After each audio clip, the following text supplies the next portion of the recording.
우리가 받아야 할 질문이 있습니다 라는 제목으로 하나님 말씀 증거하겠습니다.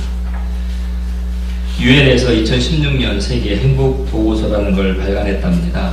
거기에서 행복지수 최고 1위가 덴마크라는 나라가 뽑혔답니다. 2위가 스위스고 3위가 아이슬란드. 다른 나라 말고 우리나라는 어디쯤 위치했나 봤더니 58위였답니다.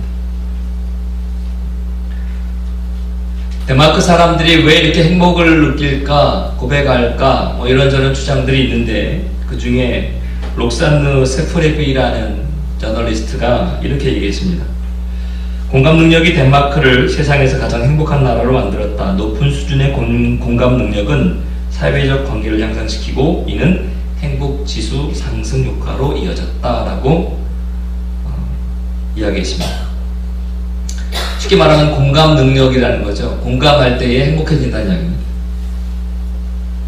그러니까 내 감정을 잘 표현할 뿐더러 상대방의 감정도 잘 이해하는, 서로가 라고 하는 공감 능력이 클 때에 행복을 느낀다는 이야기입니다.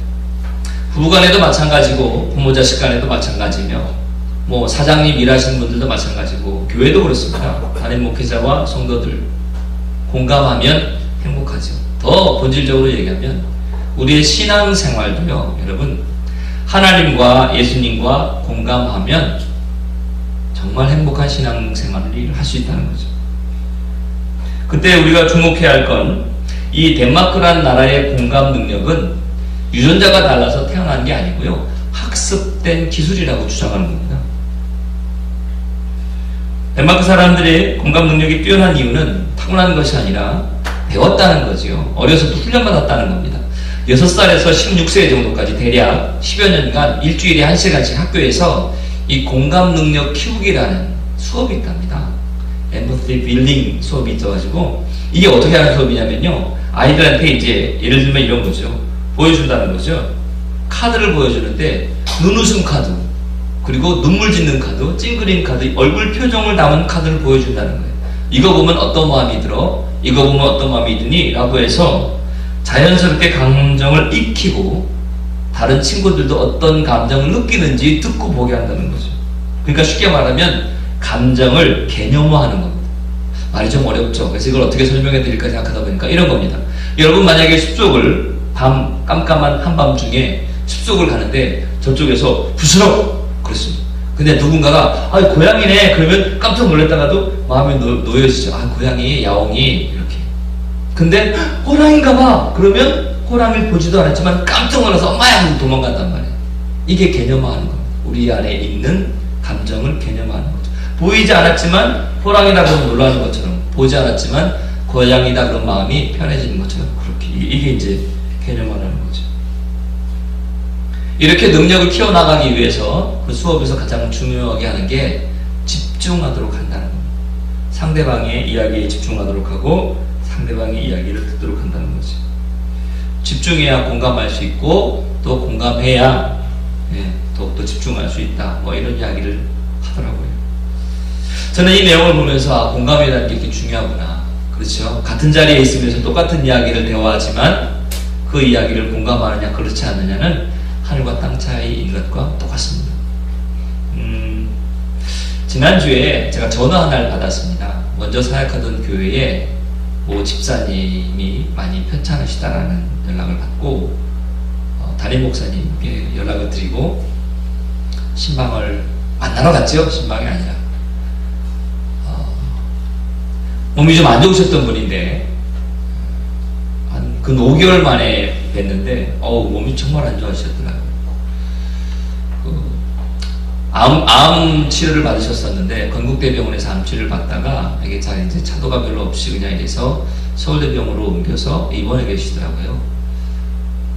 근데 가보니까 너무 놀랍게도 얼굴이 쇠해지시고 배에 복수가 차기 시작하고 불과 한 5, 6개월 사이에 깜짝 놀랐어요. 연세가 너무 젊으세요. 48이신데 여자분인데 깜짝 놀랐습니다.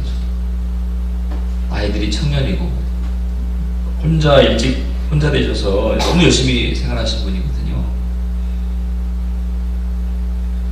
한 지난주에 5주였으니까 이제 4주인가요? 한 달째 남지 않았다는 소식을 듣고 이 땅에서의 삶이 아마 육체가 한 달을 버티기 어려울 거다라는 소식을 듣고 보고 싶었다고 저한테 그러면서 그러시더라고요. 그래서 이제 병원에서는 호스피스 병동으로 옮기라고 이야기를 들었다고. 청년인 남매가 어찌해야 할지 몰라 울고 있고 뭐 그런 상황이었습니다. 가서 위로해드렸지요. 기도도 해드리고요. 그런데 여러분, 그분이 제게 뭐라고 말하냐면, 당신이 건강할 땐 몰랐는데 막상 죽음이라는 단어가 내 앞에 오니까 정말로 주님 말씀이 실감이 나더라는 거죠. 그리고는 행복하답니다.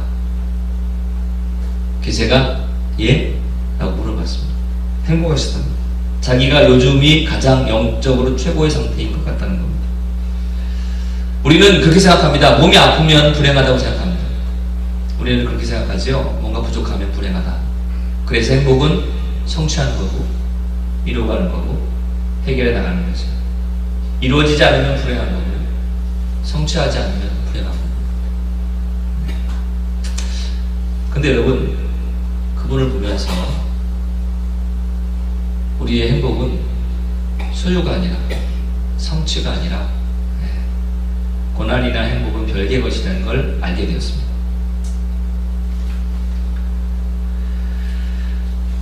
그분 고백대로라면 지금 몸은 많이 힘들지만 영적으로는 충만해 계시구나 라는 생각을 할 수밖에 없는 거죠.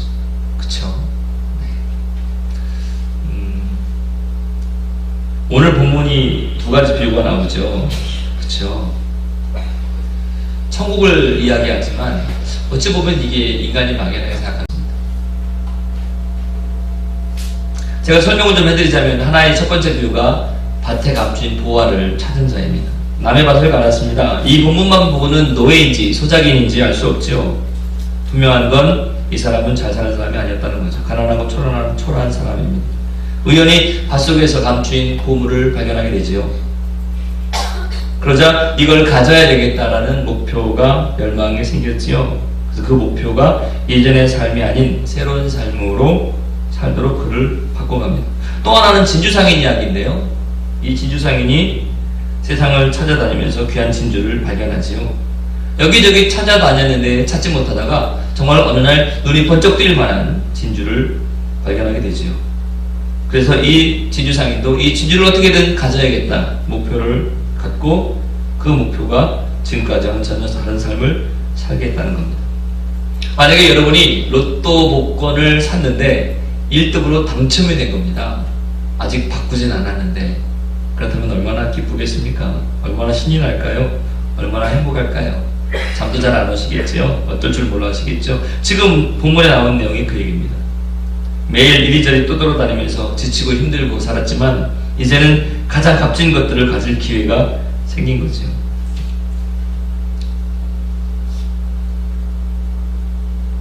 우리 역시 마찬가지입니다.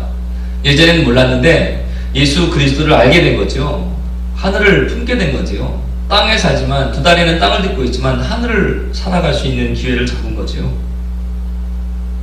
우리가 정말 추구해야 하는 행복은 복잡한 게 아닙니다. 싸워서 쟁취하는 것도 아니고요. 더더욱 뭘 소유해야 되는 것도 아닙니다.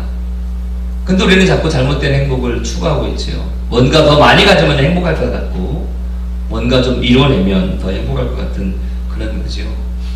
목표를 세웠다는 얘기 엄밀히 말하면 뭐냐면 알게 됐다는 이야기죠. 저는 우리 이화의 식구들이 이 땅에서 물론 천국에서도 있지만 이 땅에서 행복하기를 간절히 소망합니다. 그러려면 가장 먼저 해야 될 게 뭐냐면 주님과 공감하는 게 첫 번째입니다. 세상과 공감할 수 있습니다. 재물과 공감할 수 있습니다. 세상의 권력과 공감할 수도 있고요. 내 취미와 공감할 수 있습니다. 근데 문제는 우리가 공감하는 것을 목표로 세운다는 거죠. 아 맞아 저거지 라고 딱 느껴지고 공감하고 함께 교감이 되는 그거를 목표로 삼는 거거든요. 아 나도 살 빼야 되겠다. 뭐 내지는 아 나도 열심히 공부해봐야 되겠다. 내지는 아 나 정말 돈 많이 벌어야지 라고 말할 때는 공감되지 않고는 이렇게 얘기하지 않거든요. 우리가 뭔가 공감이 될 때 그게 목표가 되는 거죠. 예수 그리스도로 말미암아 우리는 새로운 삶과 새로운 삶의 목표를 가져야 합니다. 그게 신앙입니다. 예수님을 알고도 내 삶이 변하지 않았다면 둘 중에 하나인 거죠. 예수님이 가짜이든지 내 삶이 가짜이든지. 예수 그리스도를 알고 났다면 우리의 목표는 달라져야 된다는 거죠. 우리나라 경제 규모가 전 세계 10위 안에 든다고 그러죠.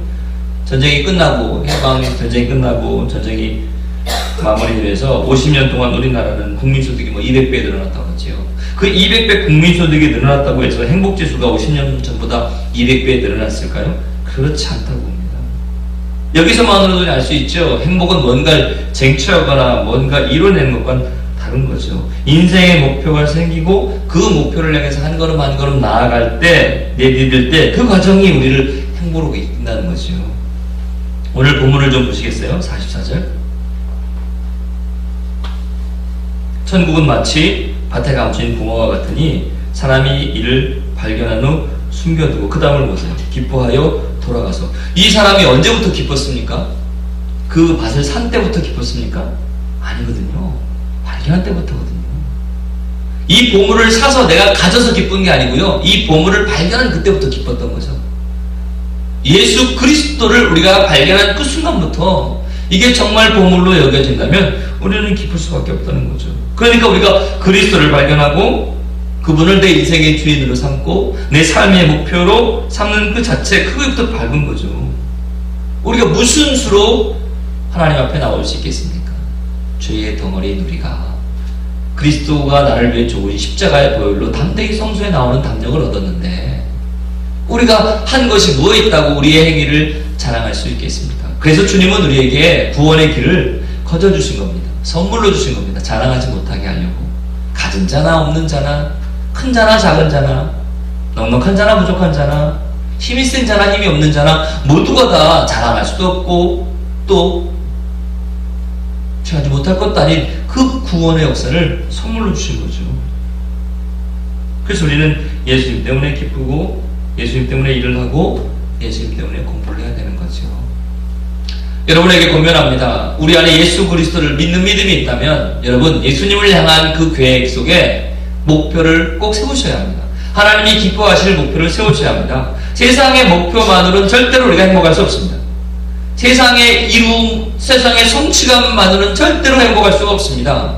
그래서 우리는 예수님이 기뻐하시는 그 목표들을 세워나가고 그 목표를 이루려고 해나가는 과정 가운데 행복을 누리고 느낀다는 거죠. 이게 이제 주님과의 공감이고 목표를 세우는 일입니다. 저에게도 한 가지 두 가지 목표가 생기기 시작합니다. 하나님께서 목표를 세우게 하십니다. 이루시는 이가 하나님이시기에 기도하고 힘을 쓸 따름입니다. 우리 이화의 식구들, 여러분 삶의 어떤 현장에 있더라도 하나님이 기뻐하시는 목표들을 세우셔서 그 목표를 이루도록 애쓰고 수고하시기를 주의 이름으로 축원합니다. 우리 학생들 공부 열심히 하십시오. 근데 그 공부 열심히 하는 게 추운 날 힘들 일 안 하려고, 더운 날 밖에서 일 안 하려고 공부하는 게 아니라 다른 이들에게 힘이 되고 보탬이 되도록 공부를 열심히 하고 더 나아가서 하나님께 영광이 되도록 공부를 열심히 해야죠. 부모님들도 마찬가지 아닙니까? 야, 너 공부 안 하면 추운 날 일하게 돼. 야, 너 공부 안 하면 더운 날 저렇게 고생해. 이렇게 접근하는 게 아니라 네가 공부를 열심히 해서 네가 하고 싶은 걸 열심히 최선을 다해서 그 일로 말미암아 다른 이들에게 기쁨도 주고 감사도 주고 행복하게 선한 영향을 끼치며 그리스도 안에 살도록 하여라. 이게 적당하고 알맞은 접근이죠. 우리가 주님의 일에 공감했으면 좋겠습니다. 예배에서도 설교하는 설교자와 공감이 되었으면 참 좋겠습니다. 저는 일주일 내내 이걸 고민하고 만들어가는데 일주일 하루 오셔가지고 듣는 여러분이, 그러니까 저보다 여러분이 이해력이 훨씬 더 좋은 거예요. 왜냐면 저는 일주일 내내 다 쳐다봤고 여러분 지금 초식이잖아요. 대단하십니다. 주무시던 두 분 일어나셨습니다. 주님과도 공감하시고 설교하는 저와도 공감하셔서 하나님이 기뻐하시는 목표가 우리 가운데 있게 되기를 정말 간절히 주의 이름으로 축원합니다. 두 번째 나누고 싶은 건 목표가 생겼다고 행복해지는 것만은 아니더라고요. 그 목표에 집중하는 과정 가운데 행복해지더라고요. 이 보물을 발견한 사람, 진주를 발견한 사람이 목표가 딱 세워졌다고 행복이, 기쁨이 시작된 거지만 이룬 건 아니지 않습니까? 그죠? 그 목표를 두고 내가 가지고 있는 역량을 집중할 때 이럴 때 우리가 행복을 이룰 수 있는 거죠. 여러분, 요 본문 두 가지 보면 공통점도 있고 차이점도 있습니다. 보이십니까 혹시? 먼저 두 개의 차이점은 뭐냐면, 농부는 좀 소극적이었어요. 이게 무슨 말이냐면 보물을 찾으려고 밭을 낸 건 아닙니다. 보물을 어떻게든 찾아보려고 막 밭을 간 게 아니고요. 밭을 가다 보니 보물을 발견하게 된 거예요. 우연히.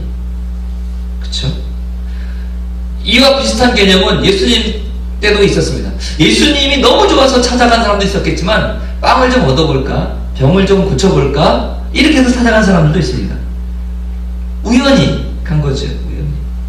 뭐 호기심 그 이상 그 이하도 아닌 우연히 가벼운 마음으로 왔다가 천국을 발견한 사람도 있었습니다. 우리도 그렇지 않을까요? 혹시 우리 중에 전혀 그런 분은 없게 되길 바라지만, 우연히 가정의 평화를 위해서 혹은 용돈을 위해서 혹은 기타 등등 뭐라 말할 수 없는 이런저런 일 때문에 우연히 왔다가도 그 중에도 하나님의 은혜로 하나님을 만나는 경우가 있거든요. 아멘이시죠? 그런 역사가 있길 바랍니다. 네. 있거든요, 정말. 네. 그런데 이 진주상인은 다릅니다. 작심하고 진주를 찾아다녔습니다. 작심하고 진주를 찾아다녔죠. 그래서 이 사람이 진주를 발견한 건 우연이 아닙니다. 작심하고 원곳 고생 끝에 마침내 기가 막힌 진주를 발견한 거죠. 적극적인 거죠. 영적으로 말하자면 구도자인 거죠. 진리를 찾아나가는 거예요. 우리 중에도 삶이 힘들어서 혹은 믿음의 간절함으로 예배에 나와서 말씀을 읽다가 새벽에 혹은 뭐 저녁에 기다등 이러다가 주님을 만나기도 합니다. 근데 이 두 비유를 보면 하나는 의도하지도 않았는데 만나기도 하고 하나는 의도적으로 만났다는 차이점이 있습니다. 그쵸? 이 두 개가 차이점이 그렇습니다. 그 공통점은 뭐냐면 이 둘은 차이점은 원했든 원하지 않든 소극적이든 적극적이든 이렇게 해서 알게 됐는데 그 다음에 공통점은 알게 됐다면 힘을 써서 힘을 다해서 찾으려고 노력했다는 겁니다. 이 공통점을 우리는 놓치지 말아야 합니다. 신앙은 절대로 시간 되면 좋아지지 않습니다. 믿음은 가만히 있다가 시간 된다고 좋아지지 않습니다. 죄송합니다. 군대는 시간 지나면 제대합니다. 네. 근데 신앙은 절대로 가만히 있으면 좋아지지 않습니다. 근데 안타깝게도 다 그런 건 아니지만 간혹 몇몇 많지 않은 교회들 가운데 1년이 지나면 뭐를 주고 2년이 지나면 뭐를 받고 10년이 지나면 뭐가 되고 시간이 되면 뭐가 되니까 자기도 자신이 시간이 되면 뭐가 되는 줄 아는 분위기가 있는 교회는 안타깝습니다. 다행히 그런 면에서 우리 이와는 그렇지 않은 것 같아서 참 다행입니다. 신앙은 시간이 지나서 되는 게 아닙니다. 신앙은 애쓰고 힘쓰고 수고하고 헌신하고 충성할 때 뭔가가 됩니다. 대부분이 다 그런 건 아니지만 모태신앙들이 신앙이 미지근하다 그러지요. 미지근하다. 뭐 이렇게 모태신앙이 이것도 못해 저것도 못해 그래서 모태신앙이다라고 얘기하는 경우도 있는데, 아니 그거 왜 그런가 생각해 봤습니다. 우리 청소년이나 청년을 제가 만나다 보니까 모태신앙들도 있지요. 그쵸? 자기가 원하든 원하지 않든 태어난 머리가 기독교 집안이에요. 그래도 평신도 집안은 그나마 낫습니다. 우리 애들은 어떡할지 모르겠습니다. 태어나 보니까 아빠가 목사야. 주일날 빠지지도 못해. 태어나 보니까 우리 집안이 기독교 집안이야. 이런 건 뭐 그냥 그런데 기독교 집안이 아닌데도 불구하고 믿음이 자기에게 도전이 돼서 신앙이 십자가가 왠지 모르게 가슴에 남아서 주일날 먼 길을 마다하고 찾아오는 이들에게는요 간절함이 있거든요. 애절함이 있거든요. 그리고 애쓰고 수고함이 있거든요. 그러니까 이게 따는 당상과 자기가 노력해서 얻은 것과의 차이가 바로 여기에 있습니다. 모태신앙들이 왜 미지근할 수밖에 없냐면 다 그런 건 아니라고 했습니다. 오해하지 마십시오. 그냥 자연스러운 거죠. 이게 되게 강점이 많거든요. 제가 다음에는 모태신앙의 강점을 더 말씀드리겠습니다. 이게 되게 그냥 태어났을 때 믿음이 있으면 자연스러운 거, 이게 그냥 당연한 거거든요. 당연하다 보니까 힘쓰지도 않고 애쓰지 않아도 그냥 가는 겁니다. 여기에서 우리는 귀한 걸 알아야 합니다. 이와의 성도 여러분, 여러분이 소극적이든 적극적이든 혹은 의도했든 의도하지 않았든 보석을 찾았다면, 진리를 찾았다면, 진주를 찾았다면, 아니 들었다면 얻었다면 그 다음에 우리가 해야 될 일이 뭐냐면 그 진주에, 그 보석에, 그 보물에, 그 진리에 집중해야 된다는 거. 원튼 원하지 않든 찾았다면 둘 중에 하나 아닙니까? 그 진주가 가짜이든 진짜이든, 그 보물이 진짜이든 가짜이든 둘 중에 하나 아닙니까? 하나님이 계시든 안 계시든 둘 중에 하나 아닙니까? 만약에 정말 하나님이 계신 게 사실이라면, 하나님은 계신데 내 믿음이 연약한 거라면, 하나님이 계신데 내 안에 기준이 잘못되어서 믿음이 생기기보다 의심이 생기는 거라면 이건 문제가 커지는 거 아닙니까? 그렇죠. 그러니까 우리가 진리를 찾았다면, 공감하고 목표를 세웠고 진리를 찾았다면 그 진리에 집중해야죠. 그래서 때가 참에 하나님이 아들을 보내셔서 구원받게 한 게 믿어진다면, 은혜로 인하여 구원받았음이 고백될 수만 있다면, 하나님의 선물이고 누구도 자랑치 못하게 하려고 하심이 이미 알아진다면, 그렇다면 더 힘을 다해야죠. 시간이 갈수록 점점 우리 나라뿐만 아니라 성도들이 게을러지는 것 같습니다. 영적으로. 제 기억에 부흥회는 일주일 내내 했었거든요. 초등학교 때나 어렸을 때. 지금도 설교도요, 제가 참, 여러분 그거 아십니까? 제가 설교를 무덤에 주주려고 애쓰고 있다는 거 모르시는군요.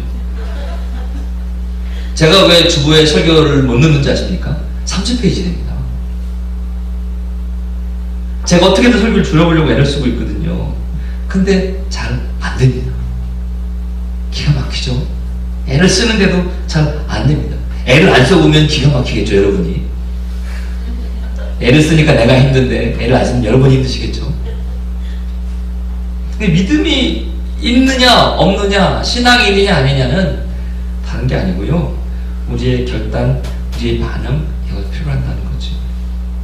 주님이 제자를 부를 때도 마찬가지 아닙니까? 누가복음 5장 11절에 저희가 배들을 육지에 대고 모든 것을 버려두고 예수를 쫓으니라. 네.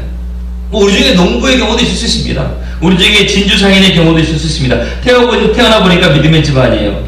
태어나 보니까 기타 등등 그럴 수 있죠. 네. 근데 부모님의 신앙이 내 신앙으로 전환되는 과정에서 집중력이 필요한데, 집중이 필요하고 원신이 필요한데 이게 약한 거죠. 신앙은 피트니스 클럽 아닙니다. 일찍 일어나면 가고 아니면 말고는 아니에요. 우리 학생들 제 장난삼아 학원 안 다니니 단기에 학원 저 끊었어요 라는 것처럼 교회 끊었어요, 끊고 붙이는 게 아닙니다. 교회는 학원 끊었어요 이렇게. 일단 진리를 발견했다면 몸부림 쳐야 되는 거죠. 예수님이 탄생하셔서 공생애 때까지, 그리고 십자가를 죽으시고 부활할 때까지 성경 복음서 가만히 보십시오. 위정자들이나 지도자들 잠깐 만나긴 했지만 모든 역사와 기적, 행하신 모든 발언들 대부분은 연약한 이들에게 있습니다. 왜 그랬을까요? 그 연약한 자들만큼 간절한 이들이 없거든요. 여자들만큼 안타깝고 애절한 이들이 없거든요. 그 자기들의 처지를 알기 때문에 그만큼 더 은혜가 컸고 감격이 더 컸던 거죠. 토끼와 여우의 이야기를 아십니까? 10번쯤 여우가 토끼를 잡으러 뛰어가면 한 번쯤 잡는다고 그래요. 크기로 보나 빠르기로 보나 여우가 훨씬 더 빠르죠. 근데 왜 이런 결과가 보여지느냐? 저희가 인터넷에서 본 글인데요, 여우는 한 끼 식사를 위해서 뛰고 토끼는 생명 때문에 뛰기 때문이라는 거죠. 우리가 한 끼 식사를 놓고는 그냥 대충 뛰다가 말 수 있죠. 근데 목숨이 걸렸다면 이건 죽도록 뛰어야 되는 거죠. 여우와 토끼의 차이가 납니다. 우리 신앙생활이 집중한다는 것이 하다 말면 말고가 아니라, 이게 정말 이 안에 진리가 있다면 그렇게 되면 혹은 슬렁슬렁 혹은 쉬엄쉬엄 안 되죠. 못하죠. 그러면 안 되죠. 이게 정말 진리라면, 문제는 그러면 진리인지 아닌지를 모르겠으면 아주 증명해 나가야죠. 그쵸? 빨리 해야 되는데 미적거리는 일이 있거나 아니면 해야 될 일을 미루고 있거나 이러면 안 된다는 거죠. 목숨을 위해 달리는 것과 한 끼 식사 때문에 달리는 게 다른 것처럼, 우리가 만약에 정말 보화를 찾았다면, 진리를 찾았다면, 천국의 비밀을 가슴에 담았다면 힘을 다해야죠. 집중해야죠. 소일거리로 왔다 갔다 마실나가는 이런 신앙생활이 아닌 거죠.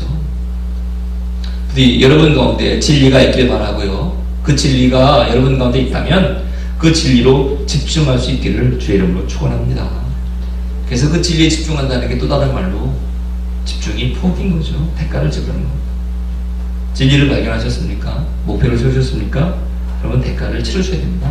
44절에 기뻐하여 돌아가서 그 다음에 어떻게 표현되는지 아세요? 자기 소유를 다 팔아 샀다는 겁니다. 46절에도 알고서 돌아가서 자기의 소유를 다 팔아 진주를 샀다 해야 됩니다. 보화를 얻기 위해서, 진주를 얻기 위해서 전 재산을 다 털었다는 거죠. 마치 마태복음 16장 24절에 아무든지 나를 따라오려거든 자기를 부인하고 자기 십자가를 지고 나를 쫓을 것이니라. 이렇게. 여러분, 주님이 왜 이런 욕을 하셨을까요? 아주 못되고 괴팍한 사람이라 그랬을까요? 힘들고 어려운 거 뻔히 알고 세상에 십자가를 지는 일이 쉬웁니까? 자기 자신을 부인하는 일이 쉽습니까? 내가 가고 싶고 하고 싶은 게 많은데 이런 걸 다 뒤로하고 주님을 따르는 게 쉽습니까? 이게 쉬운 일이 아니거든요. 근데 왜 주님은 우리에게 이걸 하라고 하셨을까요? 우리가 힘들어하는 걸 보고 기뻐하려고 하셨을까요? 아니죠. 주님이 우리에게 이렇게 요구한 까닭이 뭐냐면 우리가 세상을 사랑하는 데에 대한 질투의 발로가 아니라 그렇게 집중하는 것이야말로 진짜 행복을 이루어주기 때문이라는 것이죠.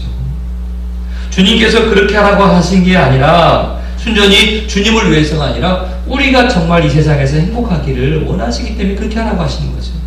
살다 보면 원하지 않게 아플 수도 있습니다. 살다 보면 원하지 않게 힘든 일을 맞닥뜨릴 수도 있습니다. 지내다 보면 원하지 않아도 감당해야 할 몫이 있고 십자가가 있는 거죠. 우리는 나름대로의 십자가를 짊어지고 애쓰고 수고하고 있습니다. 근데 그 십자가를 지게 하시는 이유가 너는 좀 고생 좀 해봐라 이게 아니라 비록 십자가와도 같은 어려움과 고난이 있다 할지라도 주님 안에서 행복을 누릴 수만 있다면 정말 예수님 때문에 행복함을 누린다면 그건 일도 아니다 얘기를 하고 있는 거죠. 우리 이화교회는 이화여고 안에 위치하는 특수한 교회입니다. 여러분 알다시피 별로 신방도 많이 할 것도 없습니다. 인원이 많지 않을 뿐도 그렇지만 받기를 별로 즐겨하지 않으시기 때문에 별로 제가 신방 그렇다고 설교가 많으냐 그렇지도 않습니다. 설교할 거리도 많지 않습니다. 그래도 7시 반에 아침 기도를 위해서 한 7시 전 학교에 나오면 특별한 일이 있거나 외부의 일이 없는 한 6시 좀 더 길게는 애들이 있으면 9시 10시까지 이렇게 식사하는 시간 빼고 있습니다. 아침 기도에 1명이 나오든 10명이 나오든 설교 본문을 가지지 않고 가본 일은 거의 없습니다. 사실 이런 게 당연한 일이죠. 어느 목회자가 맡기신 목회를 할 때 덜렁덜렁 하겠습니다. 드문드문 설렁설렁 하겠습니다. 힘을 다해야죠. 예. 힘을 다해 함에도 불구하고 대가를 치르려고 애쓰고 수고함에도 불구하고 그 열매나 보람이 쉽게 오지 않는 게 사실입니다. 하물며 우리가 애쓰고 수고하지 않는데 어찌 이 열매나 혹은 보람이 금방 오겠습니까? 그렇죠. 믿는 자들 가운데 무리와 제자라고 나누는 게 있는데 요새 큰 한국 대형 교회가 돌아볼 게 바로 이겁니다. 교인들은 오히려 숨지 못하도록 해야 되는데 참 잘 숨습니다. 우리 이화교회는 그런 면에서 숨을 수가 없습니다. 다 보입니다. 하늘을 훅 보입니다. 대형 교회라고 하면 수백 명, 수천 명 모인 교회들은 누가 안 왔는지, 누가 왔는지 어떻게 알 수가 없습니다. 보통 숫자로만 개념하니까 아무 개숫자가 안 왔어, 몇 주째야 이런 말을 하질 못하죠. 네. 교인들은 숨지도 못하고 이러는데 오히려 큰 교회는 꼭꼭 숨을 수 있죠. 오랫동안 안 나와도 아는 사람도 없고 너처럼 나와도 반겨주는 사람도 없고. 근데 우리는 오래간만에 오면 나 반갑다. 네. 너 몇 주 안 왔잖아 이렇게. 민망하게 또 들춰내고. 네. 아니 오늘 반가운 얼굴들이 있어가지고. 우리 교회의 강점이 이거라는 거죠. 교회가 작다 보니까 숨을 수도 없고 그러다 보니까 누구나 다 일해야 하고 누구나 다 함께하고 각자 자기 십자가를 지고 애쓰고 있는 거죠. 여러분 대가를 지불하지 않는 신앙은 오히려 저주입니다. 재앙입니다. 여러분 우리는 지금 편안하게 하죠. 여러분이 이따가 잠시 후에 예배가 끝나면 애찬을 나누실 건데 그 애찬을 위해서 어느 한 자는 또 어제부터 아니 일주일 전부터 애쓰고 수고하고 먼저는 메뉴를 뭐 할까 고민했을 터이고 장을 보면서 고민했을 터이고 어제도 그냥 하루 종일 와서 애쓰고 수고하고 오늘도 아침에 일찍 오셔서 또 고생하시더라고요. 그렇게 애쓰고 수고한 손길이 있으니까 우리가 오 맛있네 이러고 먹을 수 있는 겁니다. 성찬 받으실 때도요 아침에 미리 와서 목사님 포도주 한 병만 꺼내주세요 부터 시작해가지고 전병을 챙기고 이렇게 설치를 하고 애쓰고 수고한 자들이 있는 겁니다. 하다못해 여기 그냥 휴지가 눈에 띄지 않는 먼지가 여기 있는데요 목사님이라고 할지 모르겠지만 저 의자 틈바구니에 있는 먼지까지는 모르겠으나 큰 종이 쪼가리 보이지 않는 이유는 그래도 어제 자기 놀고 이거저거 할 거 다 뒤로 하고 와서 애쓰고 수고하고 땀 흘려서 청소한 이가 있기 때문에 우리가 이러고 있는 겁니다. 이 마이크 음성이 나올 수 있는 이유는 여러분이 인지하는지 모르겠지만 스피커 위치가 달라지고 있습니다. 아십니까? 모르시죠? 예, 스피커가 바뀌고 있단 말입니다. 여기 양경 집사님은 아셔야 됩니다. 예, 감사합니다, 집사님. 저는 안 했습니다. 누가 하셨는지 뭐 여러분 항상 저는 안 했습니다. 저 뒤에 스피커도 달라졌습니다. 저 무거운 걸 다 사다리를 짊어지고 올라가시더라고요. 아유, 진짜. 그러시면 안 됩니다. 좋아하니 싫어하니 이 개념을 얘기하는 게 아니라 이 교회라는 울타리는요, 그냥 딱 다른 당상이 아니고 우리 하나하나가 애쓰고 수고한 노가치가 있어서 이게 진행되는 거라. 그게 100명 교인이든 1000명 교인이든 여러분에게 무게를 주거나 이러려고 하는 게 아니라, 네. 그러면 그렇게 하면 물어볼 거예요, 사람들이. 왜 그래? 왜 토요일날 안 쉬고 어디가? 교회가. 아, 왜? 일주일에 하루라도 쉬어야지. 아니야, 나 중식 맡았어. 도대체 왜 그거 해? 아, 나 청소 맡았어. 그걸 왜 해? 그냥 놀자. 라고 누군가 질문을 해야죠. 그쵸? 그때 우리는 할 말이 있는 거죠. 내가 받은 사랑이 커. 내가 주님의 마음을 알아. 아, 그게 내 여기 흔적이 남아서 그래. 안 하고 편할 것 같았는데, 안 나가고 편할 것 같았는데, 안 편하더라고. 이게 돼야죠, 이게. 말씀을 정리해 마치겠습니다. 어느 수도사가 여행하다가 보석 한 덩어리 발견했답니다. 그 수도사는 보석을 여행 가방에 아무렇지도 않은 듯 아무렇게나 구겨 넣었습니다. 그러다가 중간에 동행자를 만나서 여행을 같이 하게 되는데, 식사 시간에 두 사람이 식당에 앉아 있다가 문득 그 여행자가 수도사 가방에 있는 보물을 보게 됐습니다. 그런데 그 여행자가 얼핏 보니 엄청난 거거든요. 심장이 멎을 것 만든 값진 보석이거든요. 그래서 농담 삼아 뭐 말했습니다. 수도사한테 얘기한 거죠. 수도사가 그런 보석이 무슨 필요가 있겠습니까? 그냥 쳐주시죠. 그랬더니 이 수도사가 정말 하찮은 물건 내듯이 그러시죠? 그러시더라는 거죠. 아싸 재수! 이러고 여행하는 사람이 주머니를 챙겨가지고 훅 떠나갔죠. 그 둘은 헤어졌죠. 그런데 이 헤어진 날부터 여행자는 마음에 뭐가 남는 겁니다. 도대체 뭐지? 도대체 뭐지? 그래서 며칠 뒤에 이 여행자가 숨은 끝에 수도사를 다시 찾아와서 보석을 내어놓으면서 묻는 거죠. 당신이 도대체 무엇 때문에 이런 보석도 선뜻 내놓을 수 있습니까? 도대체 뭡니까? 나와 당신이 다른 이유가 뭡니까? 라고 물었다는 거죠. 저는 그 수도사가 뭐라고 대답했는지는 그 대답을 알지 못합니다.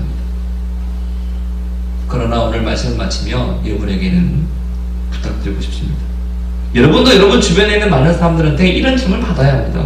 도대체 무엇 때문에 당신은 욕심도 부리지 않습니까? 도대체 무엇 때문에 당신은 그렇게 예배를 드리고 교회를 갑니까? 도대체 무엇 때문에 당신은 그 좋은 걸 다 마다하고 그 자리에 서 있습니까? 도대체 무엇 때문에 당신은 왜? 이런 질문들을 우리가 받아야 되는 거죠.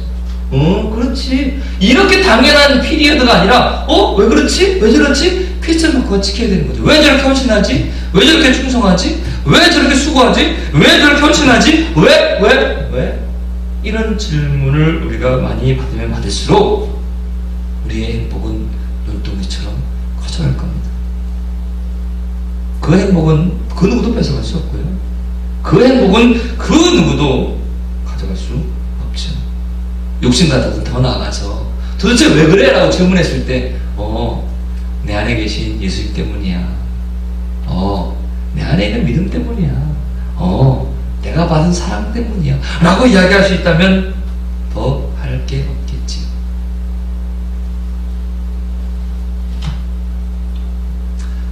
우리가 받아야 할 질문이 있습니다.